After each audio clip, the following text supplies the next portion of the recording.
Is that it? Help me get this out, Bertie.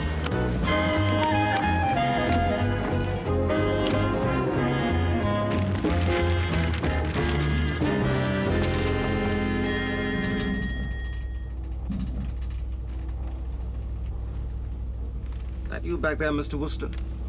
Yes, it's me, Mr. Currybear.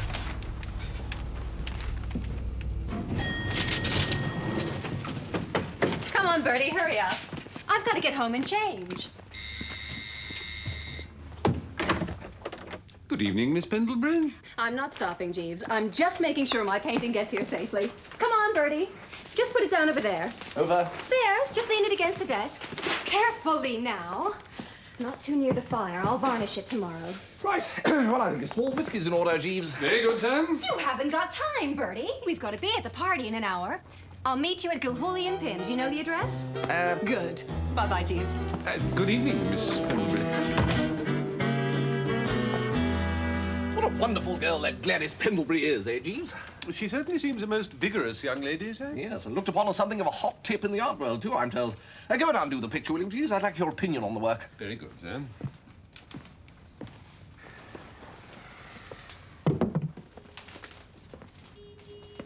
You may ask, Jeeves, why I should spend perfectly good money commissioning a portrait of Aunt Agatha, scourge of the Woosters. It did occur to me, sir, to wonder. Well, this comparatively small investment, Jeeves, may well allow young Bertram to live out his remaining years in peace and tranquility. Struck all of a heap by her nephew's apparent homage, said scourge will give a heartfelt blessing to his marriage to the talented artist who limned said portrait, to wit, Gladys Pendlebury. If you say so, sir. Jeeves, you don't like this spot of art? In my untutored opinion, sir, Miss Pendlebury has given Mrs. Gregson somewhat too hungry an expression. A little like a dog regarding a distant bone. There is no resemblance whatever to a dog regarding a distant bone, Jeeves. The look to which you refer is one of wisdom and tolerance. I particularly asked Miss Pendlebury to include that look, at no extra charge, I may say, in spite of the fact that such an expression was far from apparent in the photograph she worked from. I see, sir.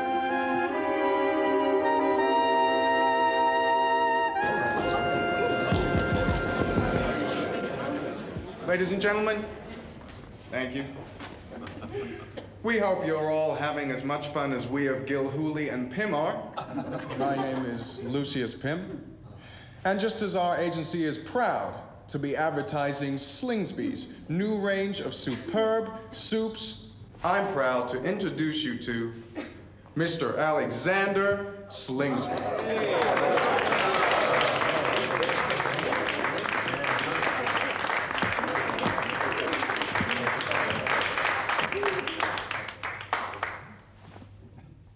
We will not fail the American people. Come rain, shine, or snow, through good times or bad, we will continue to provide Slingsby's superb soups to the tables of this great country mart.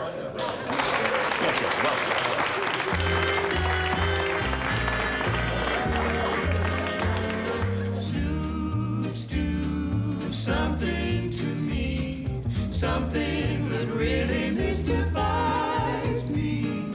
Slingsby's, how can it be? You have the taste to tantalize me. I just live for your broth. Life's not the same since Slingsby's came. You're a flame and I'm the moth. 'Cause Slingsby's do something to soup that nobody else can do.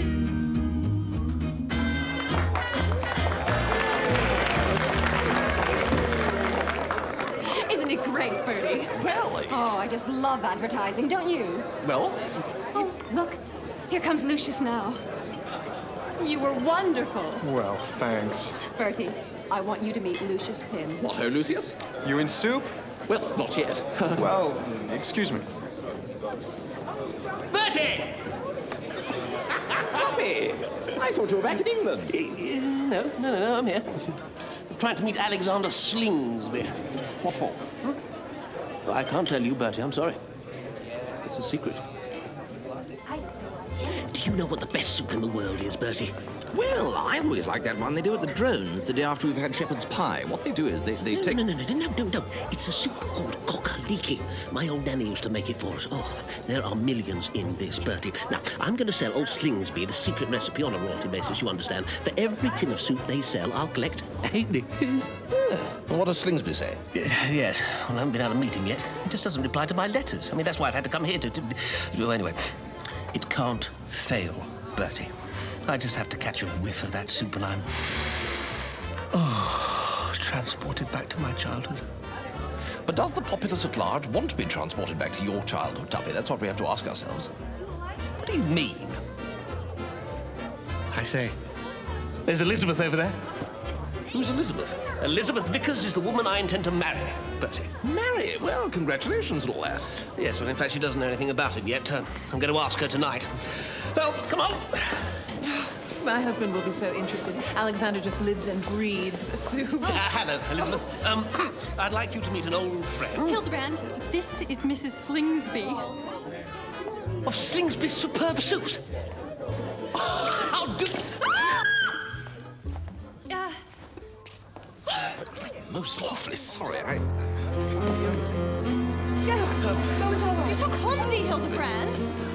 What the hell do you think you're doing, mister? Are you all right, Tallulah? Well, I was just... Mr. Slingsby, I don't know whether you got my... You keep out of this. Yes, quite. But leave Mrs. Slingsby alone, Wooster. What do you think you're doing? Well, cut along now, Wooster. You've done quite enough damage for one night. Now, what my idea is this, Mr. Slingsby. Now, I have this humdinger of a suit. I started I'm not at all easy in my mind about a certain cove by the name of Lucius Pym, Jeeves. Apart from the fact that he's something called an advertising agent, and as such apparently in a position to do Gladys a bit of good professionally, his hair waves. One must never discount wavy hair, Jeeves. Thank you, sir. I shall endeavour to remember that. Will that be all, sir? Yes, Jeeves, that'll be all. Good night. Good night, sir. You know, it's strangely satisfying sitting here watching you varnish Aunt Agatha. As a matter of fact, my Aunt Agatha is something of a byword in art circs. Isn't that so, Jeeves? Indeed so, sir. In what way? Well, you've heard of the Gregson Price-Off Gallery? Of course. Well, my Aunt Agatha is the Gregson bit. Her name being Mrs. Gregson, it was only to be expected, I suppose. This is Agatha Gregson? Absolutely. Coffee, miss? Thank you, Jeeves. But why didn't you tell me? If she likes my portrait of her, it could do me a lot of good. Well, of course she'll like it. Won't you, Jeeves? I'm sure Mrs. Gregson will lose no time in expressing her opinion of the work, miss. Yes, we must get her to see it as soon as possible. Of course, dear Aunt Agatha's in England at the moment, but we'll take it over with us next month. Mrs. Gregson to see you, sir? Bertie? Aunt Agatha, what are you doing in America? Sit. As you can see, Bertie, your cousins have at last been apprehended. Apprehended? Kindly do not interrupt me, Bertie. They sail for South Africa tomorrow on the Pride of Natal. Good. Is this supposed to be me? Well, as a matter of fact... What an extraordinary daub. Oh, look here. And who, pray, are you? Well, I'm glad you asked that, Aunt Agatha. Don't you talk to me like that. You are not the dealer, I trust, who's trying to pass this discolored canvas off on my nephew? Gladys! Gladys! Wait! Never speak to me again, Bertie Wooster! Gladys! You see, I knew it. One comes to recognize these shady art dealers, you know. That was Gladys Pendlebury. She painted the picture. Oh, poor girl. You should have told me, Bertie. Had I known she was responsible, I would have been more forthright in my criticism. You could hardly have been more forthright, Aunt Agatha, without physical violence. It is as well for a young girl to be aware of her shortcomings early on in life. But to get back to Claude and Eustace, they leave tomorrow morning. But aren't they in the middle of their term at Oxford? They were expelled a month ago. We behaved badly. We realize that. Very badly. Do be still. Their father is determined that they shall start life anew in the colonies. Their father's been dead for years. It is but a veil, Bertie. The veil can be pierced. Until they sail, they're in your charge. Mine? You will put them up here tonight and see that they're at the docks, ready to board the Pride of Natal tomorrow morning. Jolly decent of you to put us up, Bertie, old thing. Oh, not at all. No, I only wish it were staying a good long time. You hear that, Eustace? He wishes it was for a good long time. What do you propose to do, Bertie, in the way of entertaining your handsome guests tonight? Well, I suppose we could have a bit of dinner in the flat. And afterwards? Afterwards. Well, I thought we might chat of this and that, and then it struck me that you'd probably want to turn in early, as your boat sails first thing in the morning.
Chime.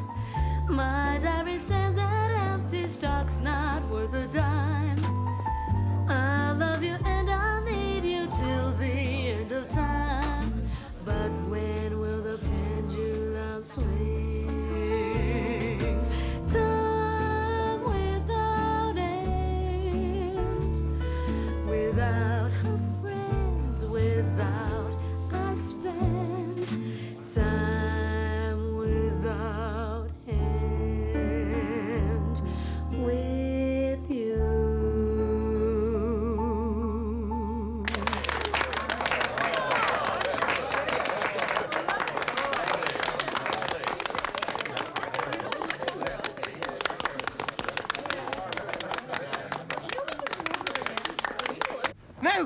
No more champagne. No, I want to go home.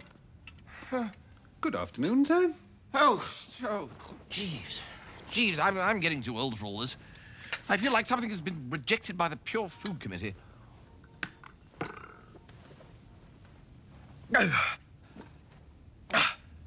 What time is it?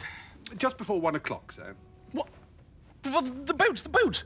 I put Mr. Claude and Mr. Eustace into a taxi for the docks myself at 7:30, sir. Oh, thank heavens, Jeeves. A1. Well, at least I may have satisfied the scourge. What on earth am I going to do about Gladys, Jeeves? Aunt Agatha's behaviour really was beyond the rabbit-proof fence. Indeed, sir. Would you prefer breakfast or luncheon, sir, when you're dressed? Oh, breakfast, I think, Jeeves. No need to let standards drop. Just run my bath, will you? Very good, sir.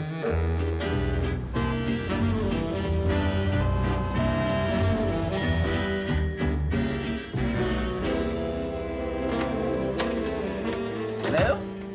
What ho, Bertie? Had a nice, refreshing sleep. You're meant to be in South Africa. It's like this, old man. You remember that wonderful singer you introduced me to at Ciro's last night? Marion. Marion.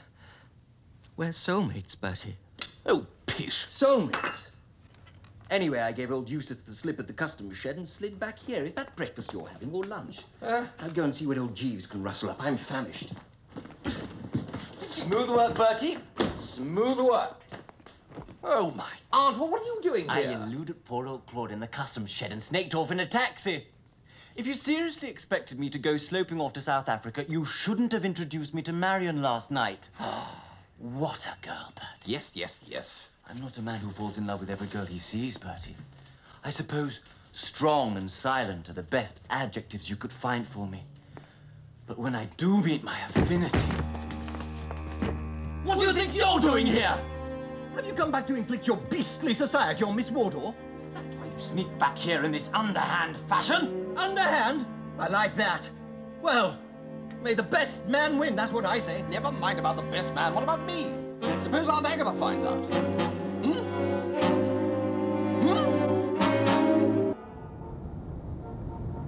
What time did Mr. Claude and Mr. Eustace get in last night, Jeeves? One at 3:45, sir, and the other at 3:50. How do they do it, Jeeves? Well, sir, I read an article last week in Scientific American which propounded the theory that we all contain something which it called a body clock. In the very young, this mechanism acts less like a clock and more like the mechanical toy which runs randomly around the floor at high speed, only changing direction when it bumps into an obstacle. Yes, well, all I hope is the spring unwinds before they bump into my Aunt Agatha. Indeed, sir. Meanwhile, we can only watch and pray. Miss Pendlebury is still proving obdurate, Jeeves. She wouldn't answer my telephone calls yesterday. In my experience, ladies who spell Gladys with a W are seldom noted for their reliability, sir. It gives them romantic notions. With a W, Jeeves? No. Spell it with a G. If I might draw your attention to the signature on the portrait, sir. Good Lord. G.W.? I blame Alfred Lord Tennyson and his Idylls of the King, sir. It also accounts for Catherine, Isobel, and Ethel, all spelt with a Y. But Gladys with the W is a particularly virulent form, sir. Well. Come on, Bertie. We are going out to celebrate my engagement. Engagement, Tuppy? You mean the poor unwitting girl said yes? She did. I told her. I said, I may be poor but honest now, but we could soon change all that. In a couple of months' time, I'll have the whole of New York at my feet. Well, all the ones who like soup, anyway. And she fell for it? She saw reason, Bertie. Hook, line, and whatchamacallit. But it's the truth, isn't it? I mean, old Slingsby thinks my cockaliki recipe's the bee's knees. I mean, his lawyers are drawing up a contract and everything. Well, congratulations, Tuppy. I always said that one day your talent would be recognised. Well, come along, lunch is on Bertie.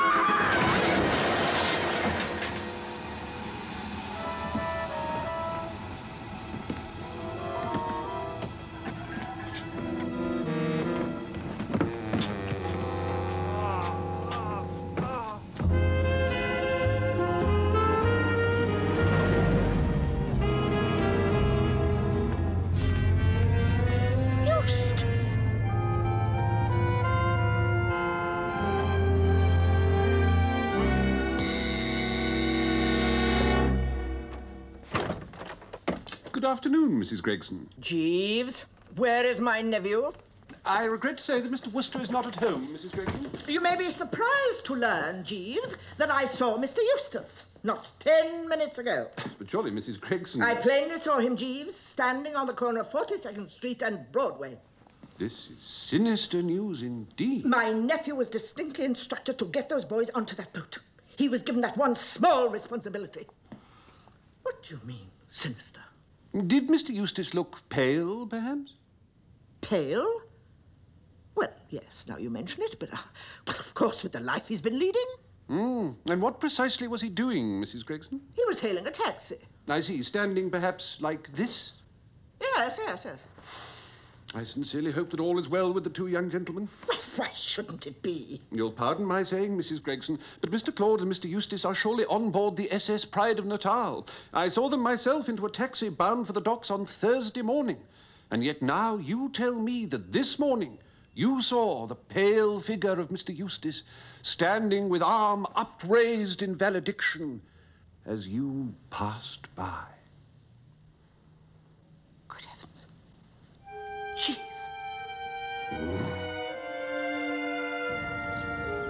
Bertie, I'm uneasy. Uneasy, eh? On my way to the gallery this morning, I saw quite clearly as I see you now, the phantasm of poor dear Eustace. The what of poor dear Eustace? Pay attention, Bertie. The phantasm. The wraith. Oh, all right, Aunt Agatha, it's a fair cop. I tried. Do be quiet, boy. It was only for a moment, but it was so clear that for an instant I thought it was Eustace himself. Do you think those poor dear boys are safe, Bertie? They've not met with some horrible accident. Oh, I see. A phantasm or wraith. Well, I mean to say, by Jove, it's always possible. Those in peril on the sea and whatnot. Pretty dangerous stuff, water, you know, typhoons and so on, waves. Don't blither, Bertie. No, right. Well, I'm sorry, Eustace. Marion does not want to see you. She as good as said as much last night. What rot? She distinctly said to me that she was fed up with you hanging around like a vulture with the crew. Ah, the very persons I've got a bone to pick with you. Oh, not now, old chap. No time for bone picking. I'm just off to take Marion to the races. I'm taking Marion to the races. Neither of you is taking Marion to the races. What? You were seen this morning by Aunt Agatha. No. Fortunately, she's got it into her head that you were some kind of wraith. That's why I'm going to the wraith track. Very amusing. Yes, well, jolly as it may seem to go around giving Aunt Agatha shocks, I must from now on absolutely forbid you from wandering at large around the metrop. Well, I suppose we could buy a couple of disguises. My dear old chap, the brightest idea on record. That's settled then. What a lark about the accident, though, Bertie, eh? Accident? What accident?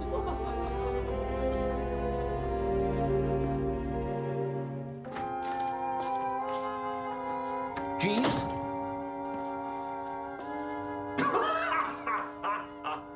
Jeeves?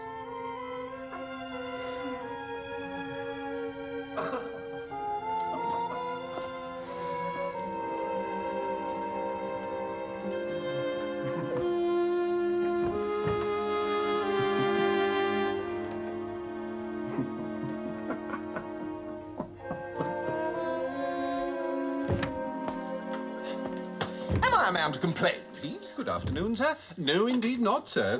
No, that's what I thought. However... You were about to inquire, I beg to imagine, sir, who is in your pyjamas in the second-best bedroom? Well, yes, Jeeves. Yes, call me an old fuddy-duddy if you will, but that thought was in the process of crossing my mind.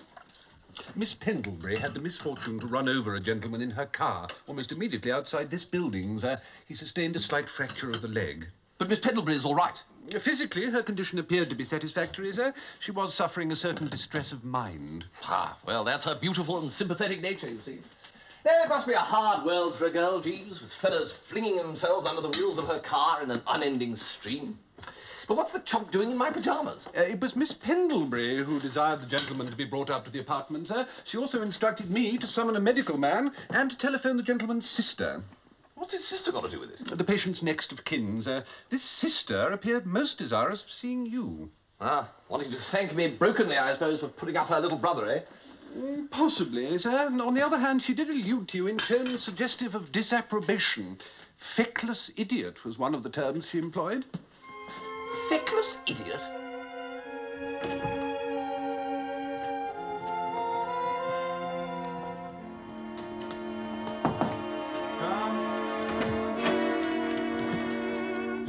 Ah, Wooster.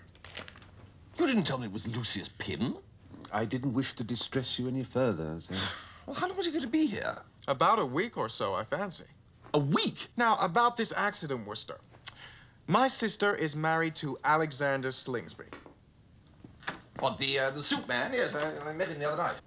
Yes, the point I am trying to make is that my sister loves me devotedly, and she might try to persecute poor little Gladys if she knew that it was she who was driving the car that laid me out. But she doesn't know. I told her that I was knocked over by a car driven by you. Wait a minute, by me? She'll be calling on you tomorrow, and I recommend, if you want a pleasant interview, that you sweeten her a bit. Send her some champagne, a few smiles, a tactful word or two, and she'll be melted before you know where you are. Oh, a blasted nerve, Jeeves. The gentleman does seem to have an ample supply of effrontery, sir. If Lucius Pym thinks I'm going to knuckle under to this ludicrous scheme of his, and then Lucius Pym has got another thing fast approaching the 5-furlong marker. We Woosters are made of sterner stuff than the Pyms of this world imagine, Jeeves. I'm sure that's true, sir. Still, wouldn't do any harm to send a case of champagne, I suppose. I'm having dinner with Tuppy.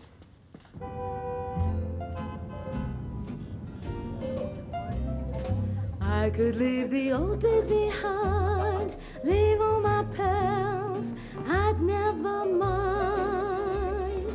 I could start my life all anew if I had you.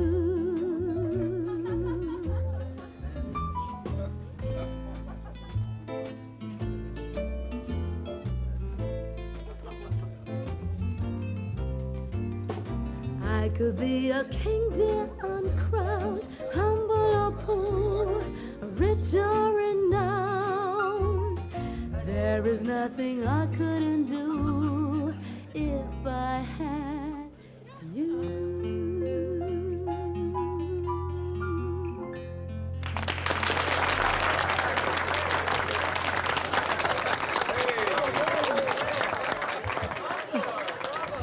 Well, I'd just like to say that old Tuppy's a lucky dog. To Elizabeth and Tuppy. We're going to be very happy together, aren't we, darling? Yes, well, if you remember that I'm here, I suppose that's just possible. You haven't taken your eyes off that fat singer since she came on. But she was singing. Do I have to stand up and sing in order to get any attention? Of course not, darling. I was just... I have never in all my life been so humiliated. What does she mean? Elizabeth! Poppet! What ho? Bertie, we took your advice.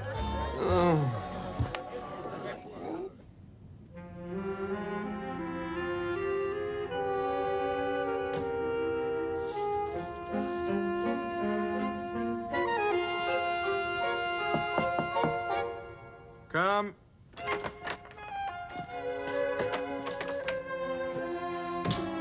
Fine painter, Miss Pendlebury, is she not, Mr. Pym? She's a great girl, Jeeves.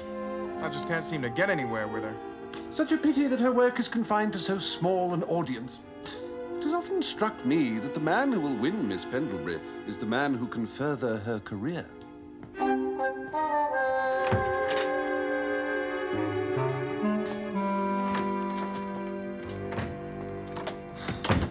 You don't have to go running after that fellow Pym all the time, you know, Jeeves. It's really no trouble, sir. If he wants a room service, he can jolly well go to a hotel and pay for it.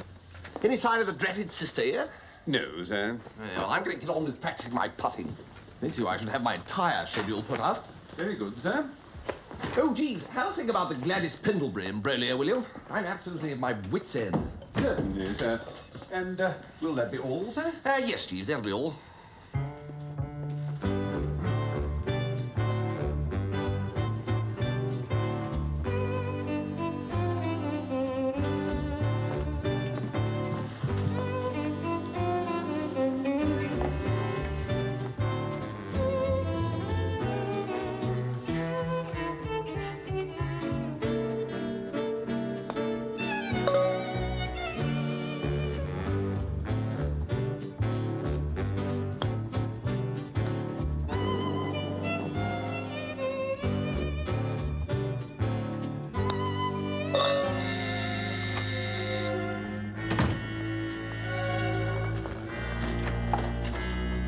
Mr. Alexander Slingsby to see you, sir. I need hardly tell you why I'm here, Wooster. Oh, no, of course not. Absolutely. No, it's that little matter of... Little matter? Let me tell you, when I find a man has been annoying my wife with importunities I regard it as anything but a little matter, I shall endeavor to make you see the thing in the same light. There must be some mistake. There is. You made it. First, you molest her at my party. Then you send her liquor. Trying to lush her up, are ya? No, no. Yes, yes. Help me, Tallulah! What have you done? First my brother, then my husband. You beast! Bertie! But Gladys!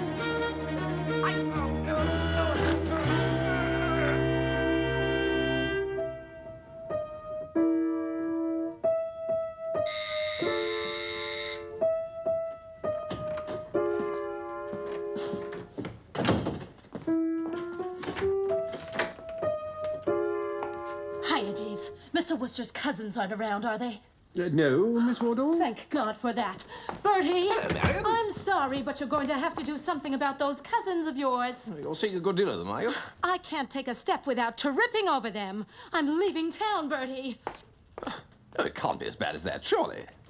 Can't it just? They've taken to calling at my apartment together. They just settle down grimly and try to sit each other out. It's wearing me to a shadow.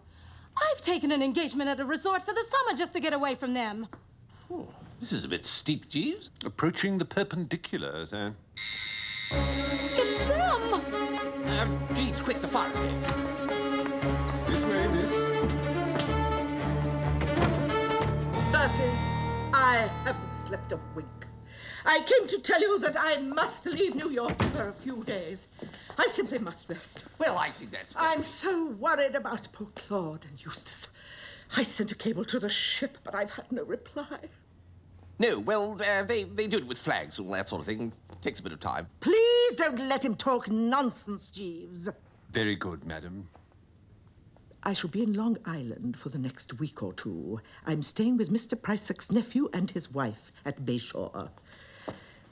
I hope that the next time you see me, I shall be more like myself again.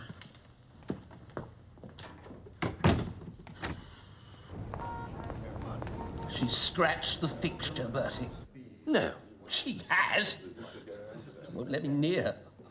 Refuses to talk on the phone. Sends back my letters unopened. Well, firm stand is what's required here, Tuppy. Never let them see the whites of your eyes. They can smell fear, you know. What's the point of me making a firm stand? If she won't see me, she won't know I'm making it. Anyway, she's gone off to see an aunt at the seaside. Well, then follow her, Tuppy. Show her you're not to be trifled with. No, I couldn't, Bertie. Not all by myself. Tell you what. Why don't we both go? Me? Well, a spot of sea air might put some wind in our sails. Don't you think, Jeeves? It's always possible, sir. My sails can do with a bit of wind in them. What's this Bayshore place like, Tuppy? You've been there before, haven't you, to my cottage? I didn't know you had a dreaded cottage. Oh, yes. Just rented it for the summer. Just a little shack, really. Bayshore, please, one way. Bayshore, please. Bayshore, one way.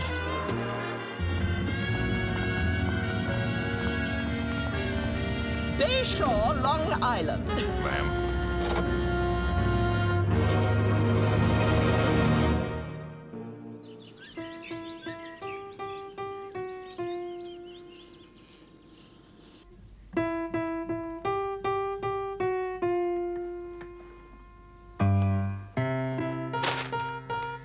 What about a brisk walk, eh, Tuppy?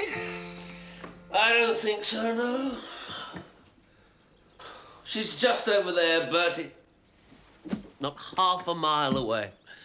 Laughing, joking. But we could go down to the beach. Elizabeth might be there, on the beach. You might be able to save her from drowning or something. I can't swim. You kept up with the roses, Jeeves? Yes, indeed, sir. A dozen delivered daily to Miss Vickers with Mr. Glossop's name on the card. And the chocolates? Yes, sir. Well, he doesn't do anything. Follows her all the way down here, and then just moons about the place, rubbing ointment into his mosquito bites. One is consoled by the reflection that it is a healthy life, sir. He's become quite a popular pet with the mosquitoes. They never bite me, do they, you? No, sir. Well, there you are, you see. They just seem to hang around waiting for Tuppy. They want to be in good condition for him. Jeeves, that's her. That's Elizabeth Vickers. Indeed, sir. And that blob covered in sand and ice cream must be a nephew or something. It would appear so, sir. Jeeves, I have an idea. Nay, an inspiration. I should be most interested to hear it, sir. We are going to kidnap that child. I shall be returning to the cottage now, sir, if that is consistent with your wishes. No, it dashed well is not consistent with my wishes, Jeeves. I can't carry out a thing like this single-handed. I regret that the terms of my employment do not permit me to take part in criminal activities, sir. Oh, what rot, Jeeves. We're only going to borrow him for an hour. In any case, there's nothing remotely criminal about bringing two loving hearts together. That is not an assertion I should care to see tested in a court of law, sir. Well, you disappoint me, Jeeves. Is this the way the Jeeveses of old faced fearful odds? I should imagine, sir, that it must have been, or else the line would have been speedily extinguished.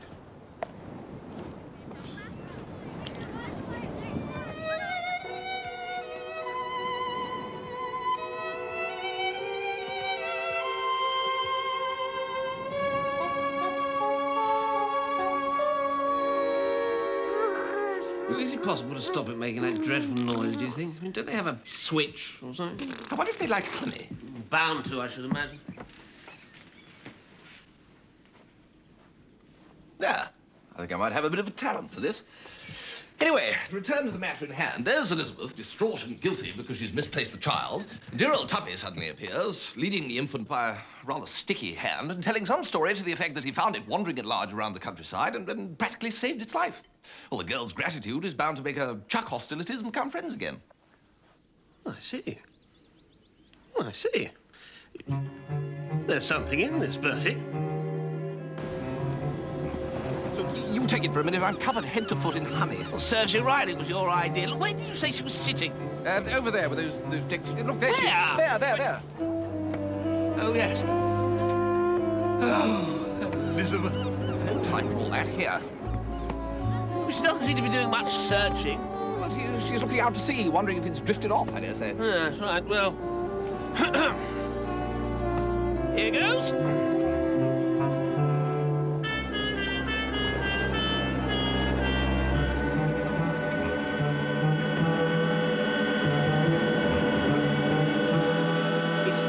At all.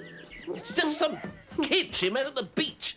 She was helping it build a sandcastle. She'd never seen it before in her life. She just listened like an iceberg while I went through the story about saving its life, then told me I was a liar, an outcast, and a worm. Good Lord. Is that all you've got to say? Well, I'm going to the house across the road. Well, they won't say any different there. They have a child's nurse, idiot. Maybe she'll be able to stop that noise. Now then, listen to me. I want to know your address. I get sticky. This is a very serious matter. Thank you, no, I think I'll wait until dinner. Now then, where do you live? Who is your father? Well, look at me when I'm talking to you. Father, where is he? Well, think, man, think. Dada. Yes, that's the chap. Where is he? Well, I don't know if this child is concealing something, Jeeves, or if he's simply thoroughly vapid and uninformed about current events. It's hard to tell, sir. More or less admits that he has a father and then just clams up. Never seems to have occurred to the blasted child while sitting of an evening chatting with the old man to ask him his name and address. It's often the way, sir. The younger generation takes little interest in the activities of its elders. It has occurred to me, sir. You haven't had one of your ideas, have you, Jeeves? Not for ridding ourselves of the infant, no, sir. But it seems to me that we might, being burdened with the child, at least use it to solve Mr. Glossop's problem. Really? I don't see that. Well, sir, I attended the performance of a cinema film recently in which the estranged parents of the child were brought together again by the tot in question. Well, how? If I remember rightly, sir, it said, Dada doesn't do love mummy no more. Dada doesn't do love mummy no more. And that did the trick, did it, Jeeves? Oh, yes, indeed, sir. The picture concluded with a close-up of the happy pair in fond embrace, with the child looking on with natural gratification. Jeeves, I follow you absolutely. It's big. We lay the scene right here. Child centre stage. Girl left of centre. Tuppy upstage. Dialogue leading up to line. Child speaks line. Something like, booful lady doesn't do love Tuppy. Ah, but can the child learn its line, Jeeves? Well, sir, if I might make the suggestion, I would advocate the words kiss Tuppy. It's short, readily memorized, and has what I believe is technically termed the punch. Genius, Jeeves. No, you must say kiss Tuppy. I'm sorry, unless you comply with our wishes in this matter, no more toffees will be forthcoming. It's no good talking to him like that, Jeeves. I'm doing my best, sir. Well, don't give him a toffee until he comes up with the goods. You're being far too soft on him. Let me have a go. Right, now then, say kiss Tuppy. Kiss Tuppy. Kiss Tuppy. There you are, you see, Jeeves, you did it. Well done, sir. Have you been eating these? No, sir. No, well, better hop down to the shop and get some more. Get about 100 weight. Very good, sir. Right, now then, toffee. Say kiss Tuppy. Kiss Tuppy. Well done. That's the last one for the moment. Emergency supplies on the way. It's Mr. Wooster, isn't it? We met with Hildebrand Glossop in New York. Oh, yes, yes. Elizabeth Vickers. Nice to see you. I don't understand. Is that your baby? Mine? Oh, good Lord, no. I've just got the use of it for a bit. We got to be real friends on the beach. Hello, baby. Friends, eh? Well. Small world and all that. I brought these back for Hildebrand. He won't seem to accept that all is over between us. Oh, the flowers and the chocolates. What's all this, then? Oh. I brought your gifts back, Hildebrand. Gifts? Those gifts. Roses, chocolates. Well, I never sent them. Oh, how pathetic. And how typical, if I may say so. No, you blasted well may not say so. I never sent you any dratted presents.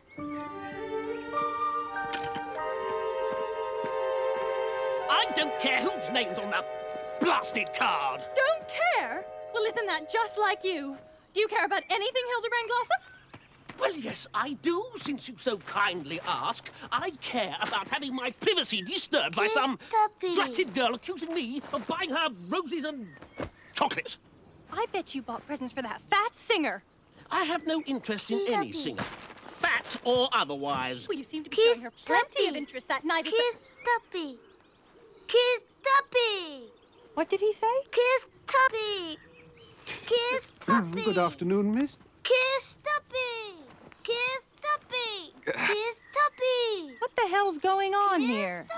Better give him one of these. He won't stop until you do. What on earth are you doing, Wooster? Well, we had the idea of training the infant to interject the phrase kiss Tuppy into the conversation whenever a piece of toffee hove into view. We thought it might soften you up a bit. Kiss Tuppy. You trained the baby to... Kiss Tuppy. Oh, Hildebrand. Oh, I've never heard anything so ridiculous. Oh, you're such a fool, Tuppy. It's just a silly idea, really. And I do love you. Oh. Kiss Tuppy. Good work.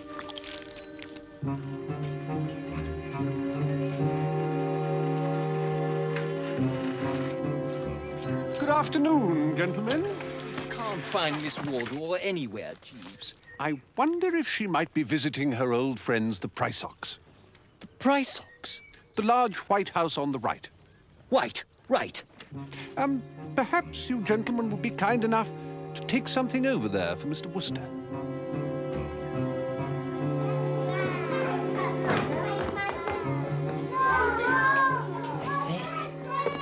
Excuse us. What? We were asked to deliver this. Oh, I thought there was one missing. Just put him down somewhere, will you? It's, Marion here. Who? Marion Wardle. Never heard of her. You know the singer. We were told that... Hey, I was... You! Aunt Agatha!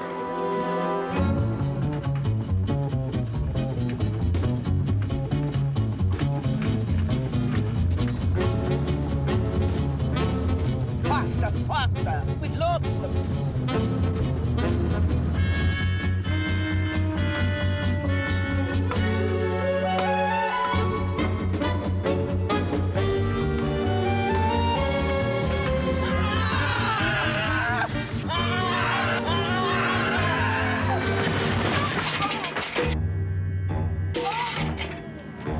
Stop the car!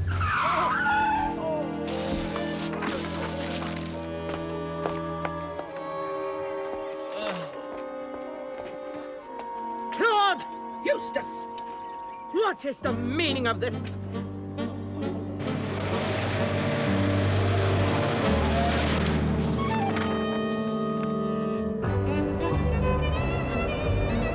And to think it took a little child to bring us together, darling. I know. I'll never eat a toffee again without thinking of you, darling.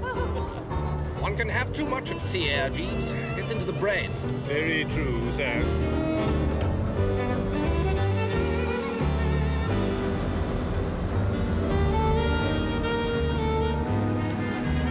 Wait a minute. It can't be. Good God. That's my Aunt Agatha. That's my soup!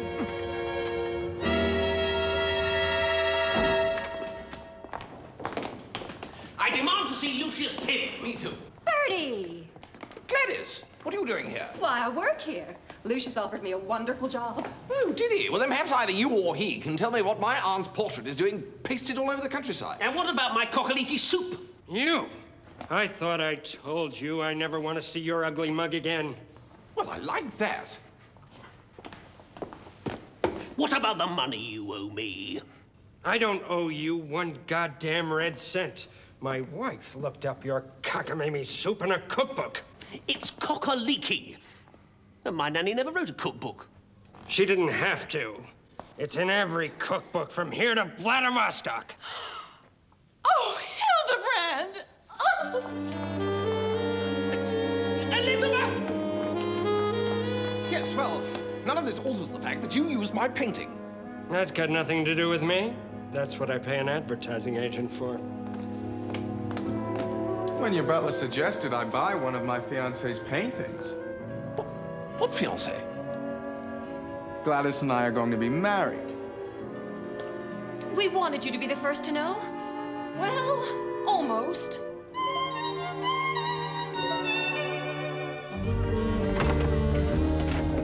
This time you will go to South Africa, and you will settle down and be of no further worry to your poor mother. No, Aunt Agatha. We were led astray, Aunt Agatha. Yes, well, there's some truth in that. Your cousin certainly has much to answer for. Take your hats off. Well, I must say, Jeeves, I think it was a dashed nerve of you selling my portrait of Aunt Agatha. Oh, you mustn't be cross with Jeeves, Bertie. Look how brilliantly he got rid of Claude and Eustace for me. Yes, well, tell me, though, Jeeves, how did you know that the kid belonged to the lesser Price Ox? The woman in the village shop saw the child in Mr. Glossop's gardens, and knowing the Price Ox, inquired whether Mr. Glossop was related.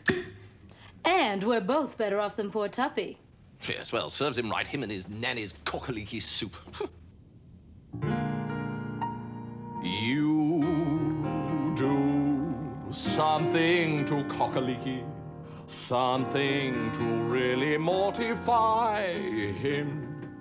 You've made old Tuppy feel quite peaky.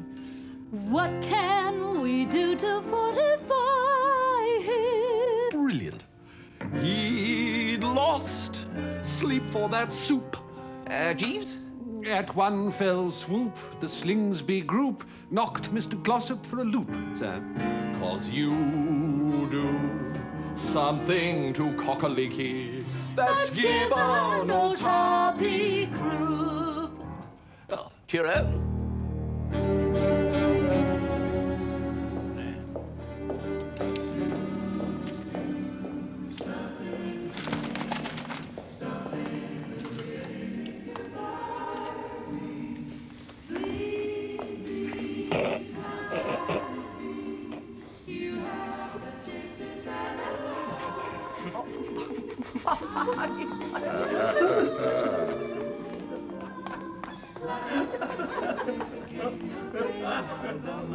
The Slingsbys do something